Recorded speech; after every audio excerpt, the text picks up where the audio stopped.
Changement de direction, changement de décor. Nous nous dirigeons au sud-ouest, vers la belle plage de El Gzira, au bord de l'Atlantique, située environ à 10 km au nord de Sidi Ifni. Bien rassasié de poissons frais pêchés au petit restaurant Les Pieds dans l'eau, une balade digestive à la rencontre des arches façonnées par la mer s'impose.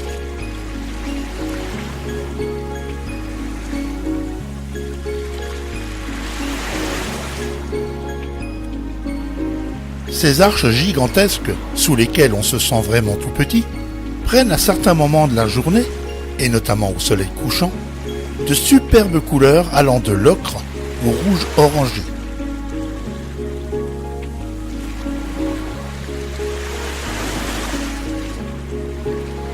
Malheureusement, par l'action combinée des éléments naturels et peut-être par manque de surveillance, l'une des plus spectaculaires s'est effondrée le 23 septembre 2016. C'est bien dommage.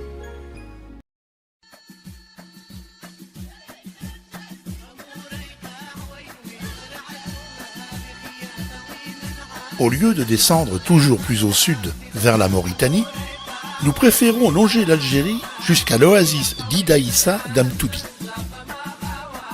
Comme les arches que nous venons de voir, le village d'Amtoudi, entouré de montagnes et déserts rocailleux, a lui aussi été très longtemps méconnu des touristes. Mais le bouche à oreille et l'arrivée de tour opérateurs a bien réveillé cette région peuplée de berbères chleux.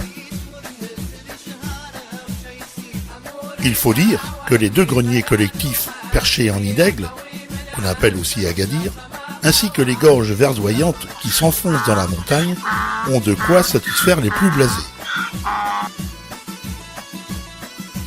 L'usage de ces deux Agadir était multiple. Conçus comme des châteaux forts, ils protégeaient la population et les biens en cas d'invasion, ce qui était fréquent. De plus, chaque famille possédait ses propres cases pour entreposer les céréales ou biens précieux, ainsi que quelques ruches.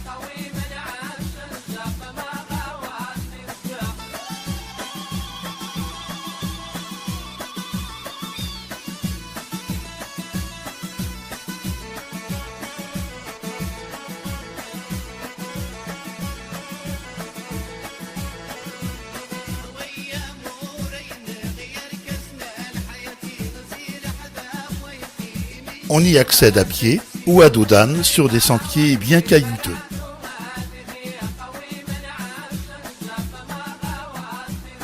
Dans l'enceinte de l'Agadir, une grande fresque représente Salima Nagy, architecte anthropologue, et deux ouvriers. Au pied d'Idaïssa commencent les cultures maraîchères. Et les nombreuses cascades naturelles sont canalisées afin d'irriguer les petites parcelles.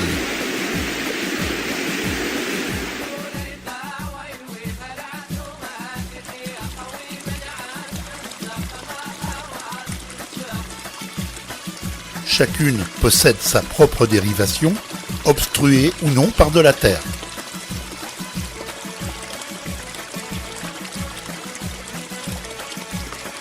Et pour une irrigation équitable, un temps est défini par parcelle en fonction de sa surface.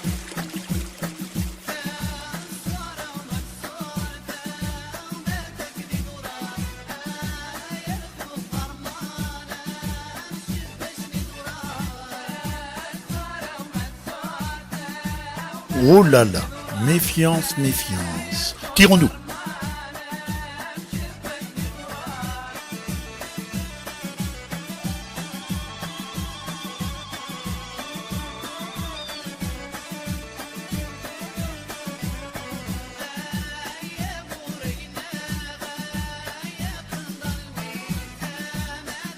Au village d'Amtoudi, les femmes ont monté un atelier de fabrication de paniers colorés. Elles utilisent pour cela les fibres plastiques des vieux sacs habituellement mis à la décharge. C'est donc bon pour l'écologie et surtout bon aussi pour leur porte-monnaie. Fièrement planté sur un piton rocheux, l'Agadir Aït Agueloui surplombe le village dès le début des gorges.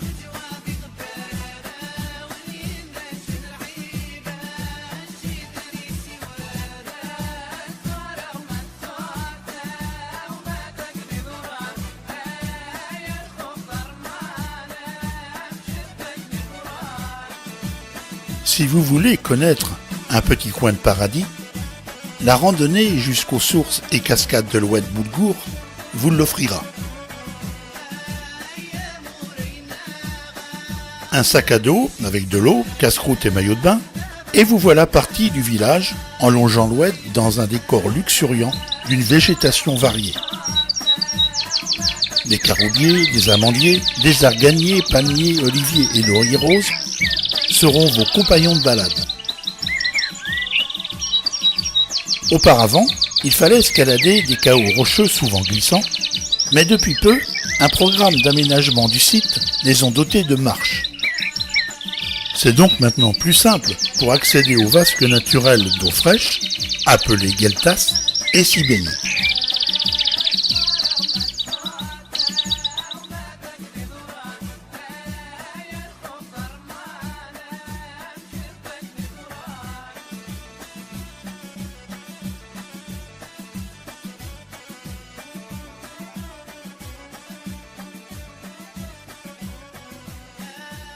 Nous reprenons la route en direction du village d'Ouzrou, situé à environ 5 km de la ville de Akka.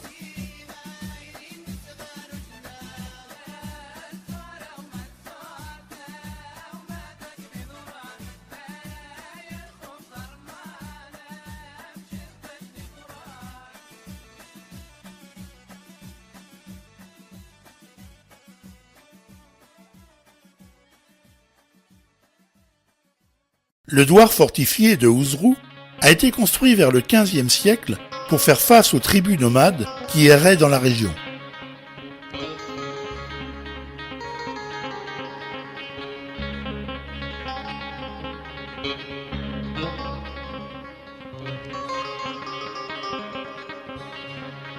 En partie réhabilité grâce aux fonds européens, toujours sous la direction de Salima Nagy, qui s'investit depuis de nombreuses années au sauvetage de bâtiments et à Gadir,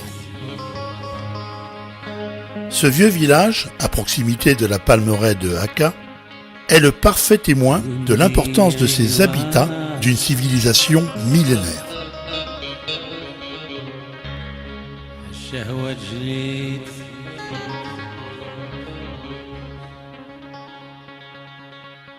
صوت لك من أهلي ندري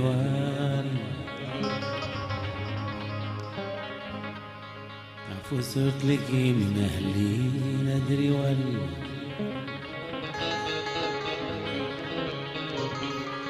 La route qui nous emmène vers Igerm jusqu'à Tieta de Tagmout serpente dans une montagne de grès et de granit rose. C'est une exposition permanente de rochers aux formes des plus surprenantes et même parfois fantastiques.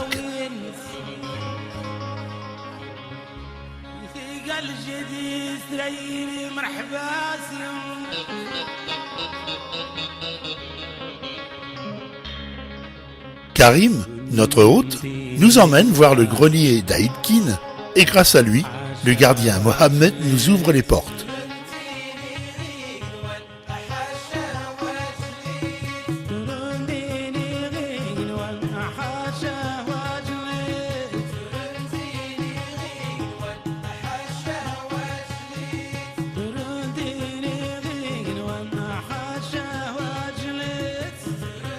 Cet Agadir fortifié n'est pas perché sur un piton rocheux comme beaucoup, mais a été construit dans le village environ vers 1700.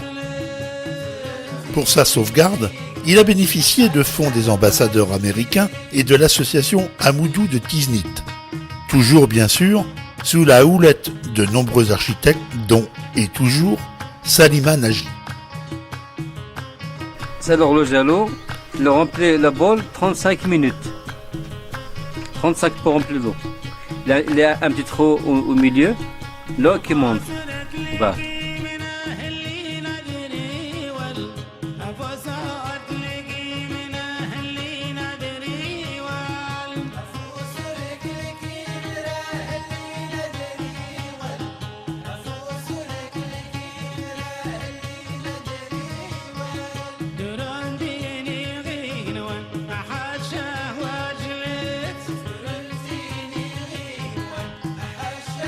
C'est le parchemin C'est maintenant par chaque bois pour l'écriture. Par exemple, pour la terre, 1 hectare ou bien 2 hectares, on va créer dans le bois du parchemin.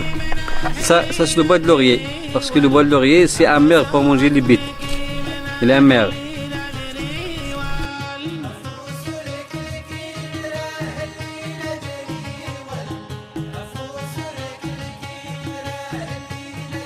Ça, par exemple, c'est pour le soleil, pour les étoiles, pour la lune. Comment ça couche le soleil, comment ça relève le soleil pour le matin. Comme ça. C'est la clé de bois. Il est très très vieux. Par exemple, il y a une cercle du cercle comme ça. Très très vieux.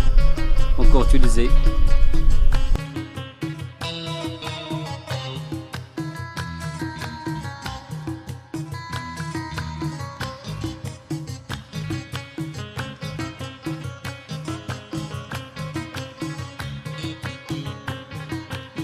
C'est un petit cage.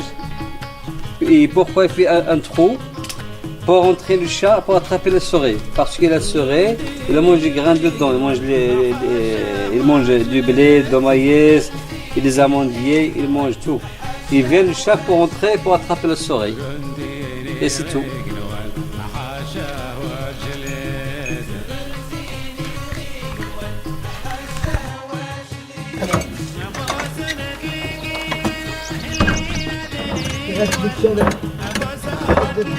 زور المواقع شي بزاف تتيني